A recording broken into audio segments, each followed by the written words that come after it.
Okay, hello everyone, and welcome Linda Rising. Hey, it's great to be here, Josh. I'm so happy to see you. Yeah. Sorry, it's not in person this time, but it's really a pleasure to have you here, and thanks so much for taking some time. I think you just got back from a epic bike trip. Yeah, we take a bike trip every year, so it was just another trip. It's a great way to take a vacation and face lots of fear. Yeah, what kind of fear did you face? Well, we did the Virginia Creeper Trail, and it's half of it is on a mountain. So you climb and climb and climb and climb, and all the people who are being shuttled to the top, they're flying past you. And you hope, wow, I hope they stay over to one side because it's pretty narrow in some spots. And you're going so slowly because you're going up and up and up and up and up. And they're just flying down the mountain. And you just hope, I hope they see me. I hope, Oh, ah. right, fear of getting hit.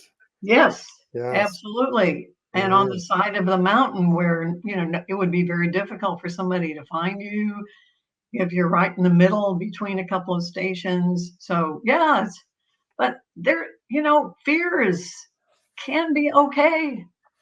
Yeah, I yeah. think there's good fear. There's good fear and bad fear. So say Yeah, more about that. What is good fear? yeah. I think if you have good fear, then you're motivated. It's a little scary to climb that mountain, but I would not want to say, "Oh, I'm terrified of climbing that. I don't know whether I can make it to the top. I'm incredibly old. Every year our bike trips are more and more challenging, but by golly, I'm going to do it." And when I do it, because I was afraid, because I wasn't going to take that risk, I thought maybe this is not a good thing to do, but I did it anyway. That is so much more rewarding. I don't think I've ever taken a vacation where I didn't have some kind of challenge or fear or risk or something new or something different. That wouldn't life be boring and Yes. horrible and you wouldn't learn anything? So Yes. Yes. sometimes fear can be a driver, as long as it's not paralyzing and Hmm. horrible. So it's a good fear. Maybe we can have good fear and bad fear. Yeah. I think the topic is it's basically so utterly important, and it's not the kind of thing that necessarily comes up in agile discussions. Like the definition of agile doesn't say anything about fear if you look in the No, dictionary, right? But we know that fear inhibits us, right? It slows us down. yes. And in fact, any kind of change, the book Fearless Change, that's the title of the book that Mary Lynn and I wrote. And the title, interestingly enough, came from a friend of ours who said, pick the most important pattern and name your book after that. Aha, nice. So Yes, then we thought the most important pattern was fearless. yes. So there's a difference between fear less and fearless. So Mm, fearless means you have no fear, but fearless means okay, there is going to be fear. Maybe it's that good kind of fear, but you're not going to let it stop you from the change effort, from being agile, from whatever climbing that mountain. You're going to fear less so that it won't stop you from doing all those great things that you want to do. hmm. So yeah, and I of course I erred in not saying that. You're the author of multiple books, but the two that I'm most aware of course, are Fearless Change and More Fearless Change with Marilyn Manns, co-authored.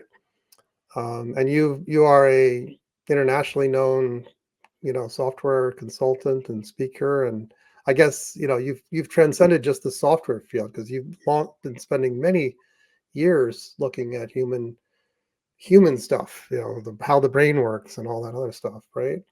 Yeah, and I guess for me, it was kind of a surprise. I didn't really expect to go in that direction. I was sort of hatched as a technical person. I have a PhD in computer science, and I have spent a lot of time doing technical things. And when Mary Lynn and I started writing that first book, Fearless Change, I thought it was going to be technical. I thought we would write about patterns. And patterns at the time meant design patterns, Right. technical patterns. And it took me a long time. Mary Lynn was way ahead of me there. She knew what was going to happen.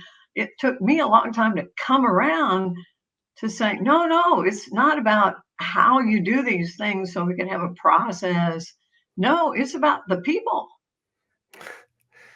Yeah. So that What? must have been. The people? I had to learn. And again, a lot of good fear there. I don't know anything about this. I'd had one psychology course. So I had to really do a lot of running in place to understand, well, how is it that you talk to people? How is it that you address the fact that they're terrified? How is it that you even realize that these other people are afraid? Right. I'd never really thought of that as a characteristic of software engineers. They never talk about their feelings. They certainly wouldn't talk about being afraid and afraid of a new idea, Oh yeah.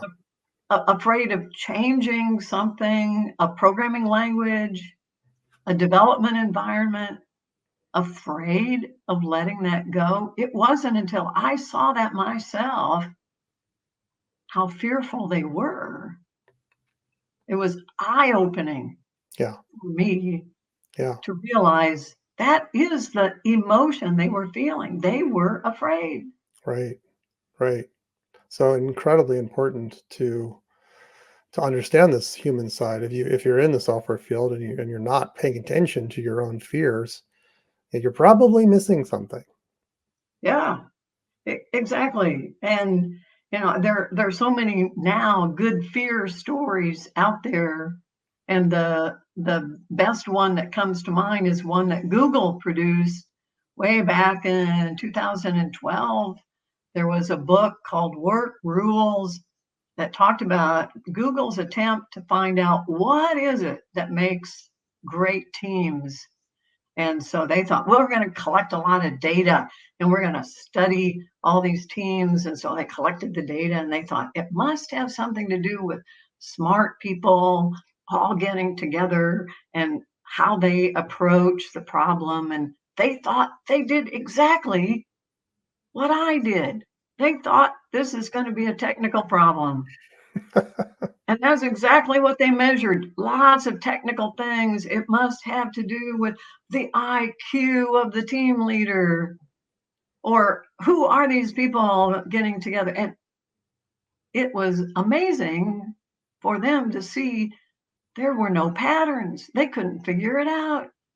What is it that makes great teams? And it wasn't until they wandered off and they started looking at, ooh, culture, how people think, norms, cultural norms. And when they started really looking at all that, the thing that popped out, the thing that characterized all the great teams at Google was psychological safety. They were terrified. The thing that addressed their fear was the thing that made them great. Who would have thought? Yeah. Yeah. It's an amazing pivot to thinking about what does high performance look like, and Yeah, it's not a bunch of just deeply skilled individuals. There's much more to it than that. yeah, So yeah, that's fantastic. Yeah, I mean, I remember coming across that research too, and Laszlo Bach and The book is Work Rules, very, very interesting look at Google back in the day. Yeah, and I think, we talk about, one thing I always like to say is, like, companies have lots of pockets of excellence and lots of pockets of mediocrity or really poor performance. So I rarely would say Google is this, or Yeah. it's very hard to say. You really are making a mistake if you think the entire company is perfect and that they're there's plenty of pockets of problems in every single company. Yeah, these especially fear is, it's ever present. And it's why Edwards Deming basically said, he advocated that, he said the manager's job is to drive out fear. Yeah.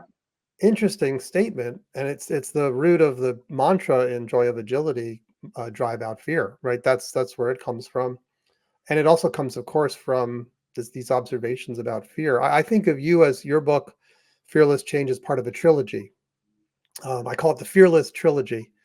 And it's basically a book from the 1990s called Driving Fear Out of the Workplace, which is a book I absolutely love. It's where I learned about the cycle of mistrust and a bunch of other things. It's a fantastic book, written in the 1990s, called Driving Fear Out of the Workplace. Um, and then there's, of course, your book, Fearless Change, with Mary Lynn Manns. And then there's Amy Edmondson's The Fearless Organization. So when I look at those three books, I think, and of course, now you have more Fearless Change as well, but I look at those three books as like the trilogy. If you're interested in studying fear and fearlessness, especially in a business setting, those are the three books that I really recommend. Yeah. And I think what was especially interesting about Amy Edmondson's book is that it has a fear story behind it, which is her discovery when she was looking at the error rates in two hospitals. She thought that the better teams would have fewer errors to report. That was going to be her evidence that these great teams in the hospital, well, they're the ones who do a better job. And when she first saw the data, it was reversed. Oh no, the good teams had more errors. And she was terrified. She has written about it. She's talked about it. She has a great TED talk about her fear because she was terrified. Oh no, all my research down the drain. What am I going to tell all these people? What am I going to tell my advisor? I'll probably have to drop out of graduate school. Oh no, I'll get a job at McDonald's. This is the end. I mean, her anxiety level went through the roof. It wasn't until she sort of realized, well, this could be good fear. Maybe I could use this. What can I learn from it? And sort of took a step back and said, well, what could this possibly mean? Why are the good teams, why are they making more errors? Really doesn't make any sense. And Yeah. that led her eventually to say, well, because they felt safe.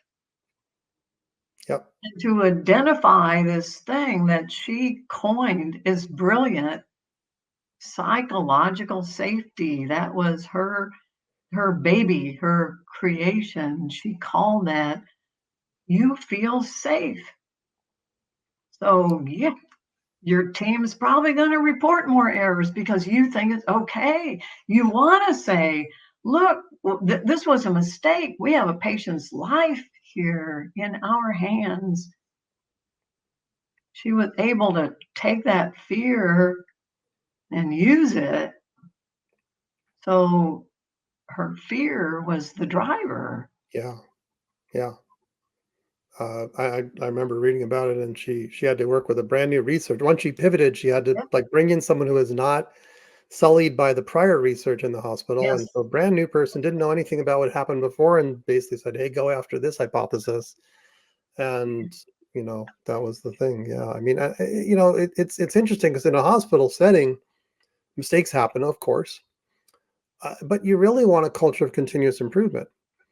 And if you're, at what she discovered, as you said, was like the teams that she thought were going to be the least performing had the fewest, These are people that don't interact well. They don't talk after. They're almost like strangers coming together as a Yeah. team versus the ones that have been working together for years and had, good relationships. And, she thought they'd be the best.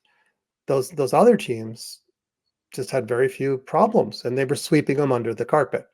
Any problem, they just wouldn't report it out of fear. But think about it, in a hospital setting, that's just horrible. You're not actually looking at the problems to fix them and have an improvement culture, continuous improvement. That's really Yeah. bad in a hospital. Yeah. And I think what was so compelling about that story was that she would share that she would say, I was wrong. Right. I thought I was going to be able to explain this. And here the data is telling me that my hypothesis was totally, totally zero, wrong, absolute. And now what? And that we've all been caught up in that. We've all been discouraged when things didn't go the way we thought they should. And we thought, my whole hypothesis is wrong here. What's going to happen to me now? That she was safe enough to share that with the whole world. I mean, she got up and gave a TED talk saying, I went through that. What we've all gone through was being afraid that we were so wrong. How are we ever going to get out of this? Things are not going well. It seems so hopeless. Right. Yeah. It's an incredibly important thing. It's unfortunately, I feel like psychological safety, like anything that becomes valuable or that is valuable, starts to go down a sort of path where people start to Yeah. change the meaning of it, or sabotage it, or I've heard people say, we don't do psychological safety around here because it's all just too much positivity, and Yeah. nobody actually speaks their mind when there's a problem, and we can't stand that stuff. So that's not what Amy was talking about. Obviously, it's Right. not what you talk about in Yeah. Fearless Change. It's a abomination of sorts in terms of what this all stuff means, right? You're taking something precious, like let's say even agility, and then you're screwing it up so royally that it's nothing. It doesn't look anything like the original. Yeah. I think it's hard to get it right. Yeah. And people are so anxious to get it right. And they're always looking for that silver bullet that we know doesn't exist. So when they see it, they think, oh, this must be the answer. And so therefore, we are really, really, really good. It's like taking vitamins. If 50 milligrams is good, well, then 100 milligrams, that should be even better, or 1,000 milligrams. I mean, even Linus Pauling, who won a Nobel Prize, did that for vitamin C, thinking, this is the way. I have found it. This is the answer. I can cure everything with just enough vitamin C. So we sort of have that human tendency to latch onto something and then we beat it to death and we don't realize, well, what is this really all about? And what is the best way for us? And we are not Google. So maybe what Google found and what Google does, maybe that's not what we want to do. That we can't just clone some list of things and say, this is the magic. This is the magic way. You got to have some understanding of who you are and who your organization is and what your problems are. And a hospital is not the cockpit crew for an airline. What they fear are different things, and the way they handle and learn from those fears are different. So that's an important element that sometimes gets totally lost. Yeah, I mean, I'm a huge fan of Paul O'Neill, and in my book, I talk quite a bit about him because he went into a 100-year-old company, Alcoa, the Yeah. aluminum company of America, and this is I first came across this story in Charles Duhigg's book, which Yes. was about the power of habit. That's the name of the book, The Power of Habit. And there's this incredible story in there about this Paul O'Neill, who goes into this 100-year-old company, Alcoa, where there was a lot of machismo there, in terms of, like, there were generations of Alcoans who would proudly show off certain scars they got, or working in the factories there, creating aluminum, uh, and they weren't doing well in 1986. So when he came in, he was the first external person to become CEO, and they were really struggling in the early 80s. I mean, just badly. They really not doing well. He went in and he did some research before he took the job, and he quickly found out that he felt fear was the biggest problem in the organization, and that he went, started the job as CEO, saying, "I am going to make this the safest place to work," and safety is now the prerequisite. It's no longer, it's not even a priority, it's a prerequisite. And if you need money for it to make something safer, I'll get you the money, don't even worry about that.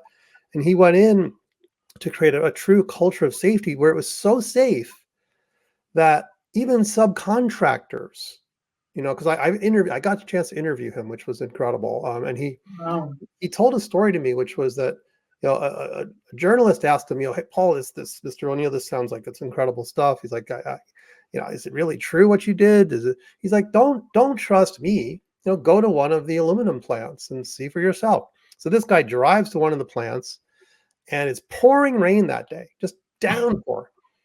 And the guy gets out of his car in the parking lot and starts running to the building, right, to take cover. And in the middle of the parking lot, someone yells out, "Stop!" And he just comes to a complete stop. And this person comes up to him with an umbrella and says, "You're going to hurt yourself. It's raining and slippery. Here's an umbrella." Right now, that person was a subcontractor, wasn't even an employee, Yeah. but was so baked into the culture, this safety, and that's when the reporter knew, okay, this is real. I mean, this is not nonsense here. He really created this culture, and it even transcended him, because when he left, it continued. And I was blown away by the story. This was 2012 when I first read this. And that's when, for me, I started becoming maybe a safety geek, or just so interested in safety and its relationship to fear, that it was like a huge pivot for me in my career, thanks to Paul O'Neill. And I think that's connected, of course, to all the work you've been doing with fearing less, and focusing on those patterns. So let's get into the patterns a little more, because I love patterns, and I know we met in the patterns community back in the 90s. Um, and I think we still are both passionate patterns people. Um, what can you just give an Yeah. overarching view of all the patterns in these two collections you've created with Mary Lynn? Well, I guess I don't know whether I can cover everything, but when Mary Lynn and I started, she was being a sort of taking a sabbatical from her academic position. And so she was sort of coming at it from the academic standpoint, whereas I was working in industry, and we were both experimenting. And we said, we're trying to introduce design patterns into various organizations. And again, I thought it was going to be a technical problem. She realized that it wasn't. But we both thought there must be patterns for introducing patterns. That's how it started. Mm, And sure enough, we would get together every now and then and say, well, here's what I'm doing, and this seems to be working. What are you doing? Does that seem to be working? Do we know anybody else? We would have workshops at Uppsala. And sure enough, we did find that there were a little series, I guess, initially of things that we were both doing that really did seem to be a pattern for solving a problem in a context, which yes. is the official definition of a pattern. And that it didn't necessarily make everything better. It would lead to a new context. And now we need a new solution for that problem in a new context. And so that's how you'd say we grew this pattern language step by step. Yes.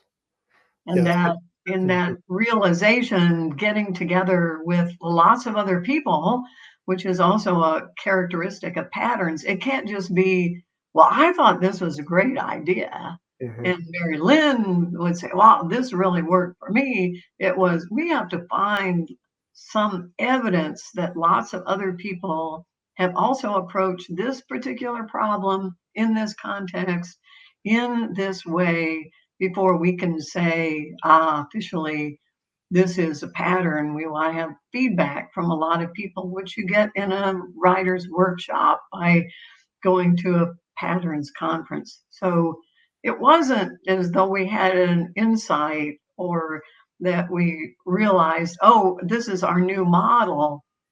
It was piecemeal growth, step by step. Well, this seems to work. Does it seem to work for you? And getting feedback from a workshop. Well, it seems to work from them. And that's why it took us 10 years to formulate that pattern language Hmm. of patterns that are all connected, that all kind of follow each other, that lead you on. They're not going to solve all your problems, but step by step will lead you to introduce new ideas. And that was another big step. It wasn't just about introducing patterns, it was about introducing everything, any Yeah. new idea, any kind of change, including at one point we realized years into it that if you want to introduce change in yourself, those same patterns apply. That was kind of scary in a way. We thought, well, my, this is some kind of universal approach to problem solving. You don't even have to have anybody else who's involved. It's how you do anything, how you change your exercise habits or your diet habits or anything else that you want to change in your own personal life. These same patterns apply, and they are basically step by step. Try something, see if it works for you. And if not, you learn from it. And along the way, it's going to be fearful. And the most important pattern is fearless. So the fearless pattern is kind of a hinge pattern for a lot of them that says at some step, you're going to encounter either resistance from somebody else, resistance from yourself, reluctance on the part of the environment in some piece of it. And you're not going to want to deal with that. You're going to want to avoid it. You don't like it.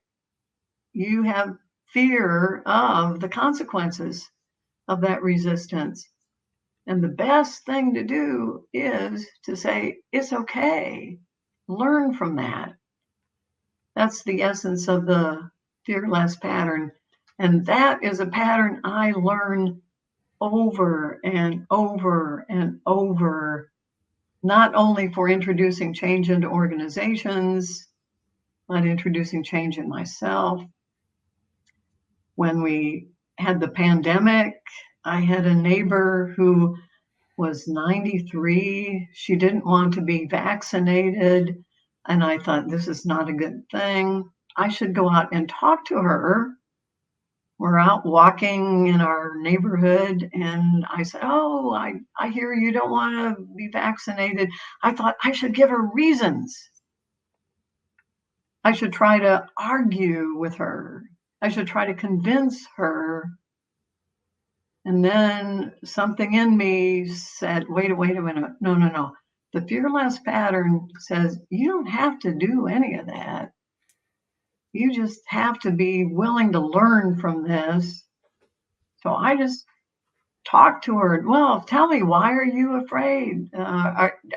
You think maybe there hasn't been enough research or, and then as we're walking and she's talking about it, and I'm just saying, "Oh, well, yeah, I can see how you would feel that way. Yeah, there is a lot of fear involved in this." And at some point, she said, "You know, I think I will get vaccinated." Interesting. I thought, wait a minute, I didn't give you any reasons. Wait, I didn't argue with you. I didn't convince you that you should do this. That the important element in fear less is that, I don't know if this is a good way to say it, but you listen them into agreeing with you, or you Hmm. Hmm. listen them into seeing the benefits of whatever it is that you offer. Hmm. You don't have to. It's not about a sword fight or a duel where you list the points that you say are the benefits of this thing. No, they have to do that. That's wonderful. I mean, that's you're making me think of a particular client we're hoping to win a gig with, and they're very attached to certain things Of that course. aren't serving them very well. Yeah. And rather than fight that, we've sort of embraced it and just asked questions about, well, how could we do it better? Yeah. They're not doing the thing that they think they're doing. They use these terms, and it's when we've assessed them, and they're not doing them really the way it's supposed to be. And we've just asked questions, and basically, yeah, I mean, it's what you're talking about. It's approaching it with curiosity. Sounds like, right? Yes. Yes. Asking questions. And there's an element there that is really key, and that is you have to care. You have to really care about that person or that organization. If you're just kind of going, that's the thing I don't like about active listening or other techniques. It's not a technique. It's that you really care Yeah, about that person or about that organization. right. And so in Huh. almost all the stories I have about that, it's not what I said, or it's not exactly the way I approached it. It's that I went into it because I really cared about that person or that organization or that team or whatever it was. I really cared. Yeah, And that will lead you, that care, that concern, that will lead you to whatever it is that it will take for this person or this situation. And another story that comes to mind is political, because I have a lot of people in my organization that don't agree with me politically. We have a community here of about 1,000 homes, and most of them are pretty conservative, and I am not. And there were a couple of people in particular that I'd always run into in the gym before the pandemic. And I wanted to say something.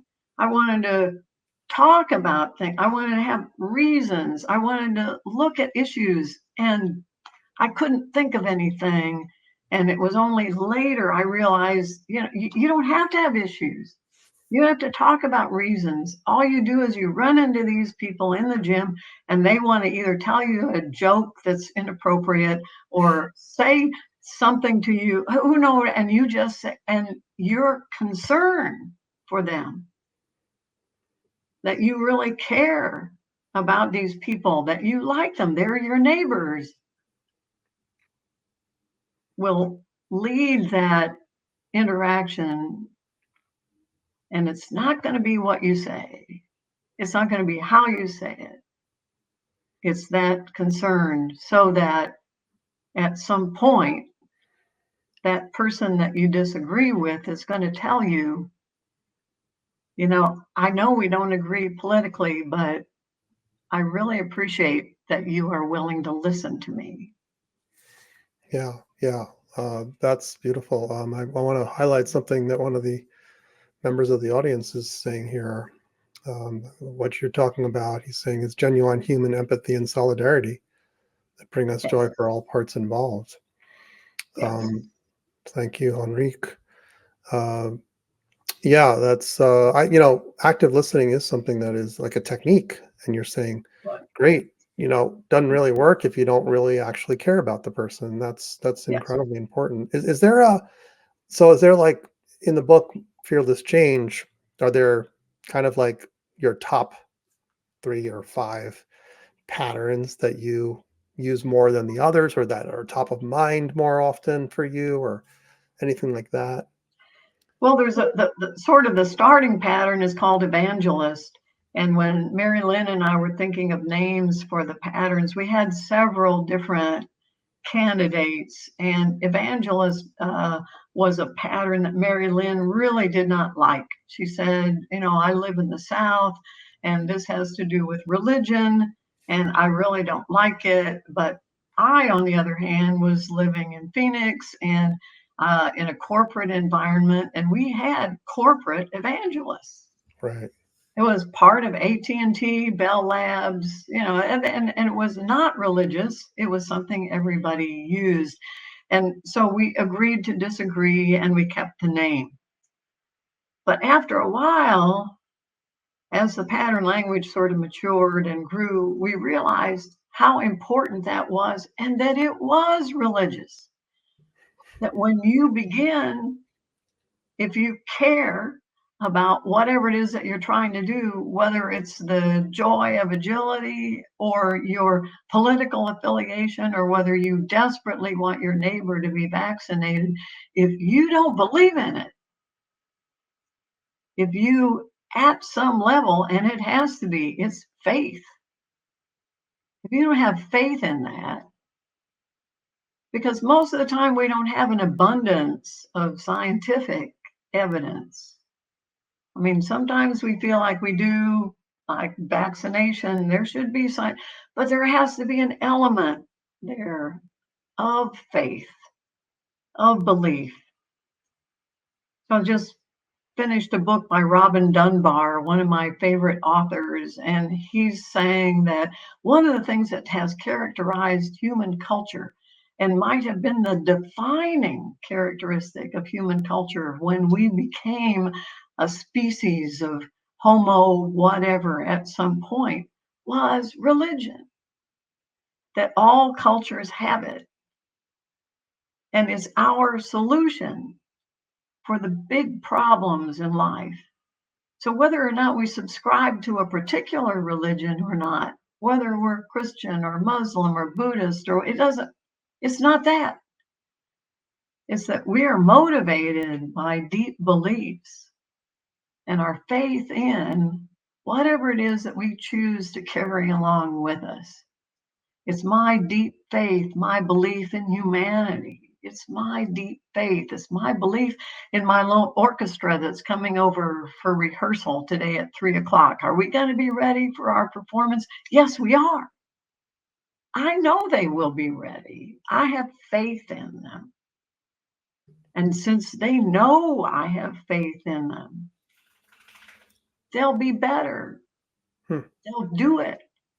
You have faith in your children, faith in your community, faith in your country, faith in the giant collection around the globe, that there is something in us that keeps us going. Hmm. So evangelist turns out to be key. You can't just lead change because somebody appointed you. You can't be the corporate evangelist and expect to have success. If you don't believe in it, everyone will know. We don't always know how we pick up on these things, but everyone will know you don't care. You're just doing this to get that promotion or that bonus. You don't really believe in it. So evangelist is key. It's the first pattern.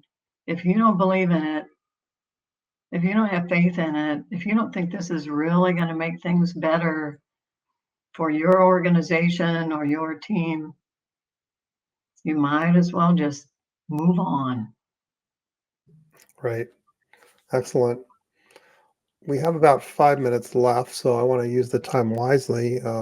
First of all, I mean, it's incredible to know you and Mary Lynn spent 10 years, writing the book Fearless Change. On each book took us 10 years. Yeah, I mean, when I think about the cost of these books, like, you go to Amazon, and it's like, okay, it's 30 or $40. I mean, and the amount of effort that went into it, it's crazy. It's a Yeah. crazy, return. Like, what you're getting for that fee is so much wisdom that it's just wild that more people don't like. I think, to me, I worry that there's not enough studying or scholarship of, these wonderful books like yours. And it troubles me a little bit that we don't have enough of a book club study group type of environment going on enough these days. That does that, you see that much? Yeah, I think it's a problem because people don't have enough time. And when I take a little survey before a talk saying, well, how many of you out there read real books? It's almost nobody. They do read books, but what they mean by that is these are audiobooks. Right. Now, there's nothing wrong with an audiobook, but if you're doing the audiobook while you're doing something else, like while you're exercising or while you're driving to and from work or whatever, then you're not really focused on it. And what we know about, thanks to the late, great Daniel Kahneman, if we wanted to talk about wonderful books, Thinking Fast and Slow, he's saying your conscious attention, your system two, if you will, cannot multitask. You can only do one thing at a time. So if you're focused on driving or thinking about running down the road or riding your bicycle or whatever it is, or cooking dinner, you can't also at the same time focus on anything that might be coming through from an audio book. So it's not to say it's worthless, and it may be better than nothing, but it's not the kind of attention that you really need. And that requires, I think, a real book and time. And boy, we're so short of that time for attention. I think that's a problem. I don't know. Yeah, I feel like we're rushing around all the time, and we could actually be much happier, more happy, and efficient and effective if we study the world's wisdom and apply that wisdom, right? Because so many great minds have already kind of paved these incredible pathways for us, and it's a shame for it to just sit there and go to waste. You Well, know, just your attention to Edwards Deming, the quote that otherwise people, they would say, who is that? right? Who's Deming? What did he do? I mean, he's not even alive anymore, so why should we pay attention to? He doesn't know what's going on. Yes, he did. He saw a lot. He wrote about it. It's still there. There's enormous amounts of wisdom that have been captured that, it's not just the latest and the greatest. And that's the other problem, is that when people want to know, well, what book should I read? Then they usually want the bestseller, the one at the top of the New York Times bestseller list, or when that's the book that does get some attention, when maybe it's a book that was published 50 years ago. Yeah, like Slack. Tom Like DeMarco's Slack, book on Slack. absolutely one of my favorite books. Absolutely, Slack. If your organization doesn't have Slack, it cannot change. Yeah. The end. Stop right there. And it's an And old I've book. seen And, it. I have yeah, seen it so many times. Intelligent people, caring people, people who wanted to do a good job, but they had no Slack. So right, they couldn't breathe. They right. had no room to maneuver, no space to learn anything new. It's a dilemma, It because is. it's not that they don't want to. They just can't. They just Yeah. don't have any, they have no room to take a deep breath or take some time out and to really think about how are we going to do this? Yes. Yeah. Well, Linda, this has been really inspiring to me, and I'm hoping to the audience. And it's just been a pleasure talking to you. You're just an amazing individual, and it's just a pleasure to know you. And I'm going to personally spend more time looking into your books. I have Fearless Change. I don't have more Fearless Change. Got to go buy that. I'll do that today. Uh, but I really and you have an app. There's a new app, right? There's a Yes, there is. We have it both for iPhone and Android. So Fearless Change app, and it will allow you, because one of the comments we always get is how shall we organize these patterns mm, in our organization might not work for you. So the app will is designed so that you can organize the patterns yourself. fantastic. Oh, I'm going to check that out too. Well, I really appreciate you being here. Thanks to everyone who came along, and we'll be back next week. We're going to be looking at the final mantra in Joy of Agility, which is be readily resourceful. So That's I look awesome. forward to seeing you in a week. Thank you, Linda, and All right. hope to see you soon. Take care of yourself, Josh. Thank you. You too.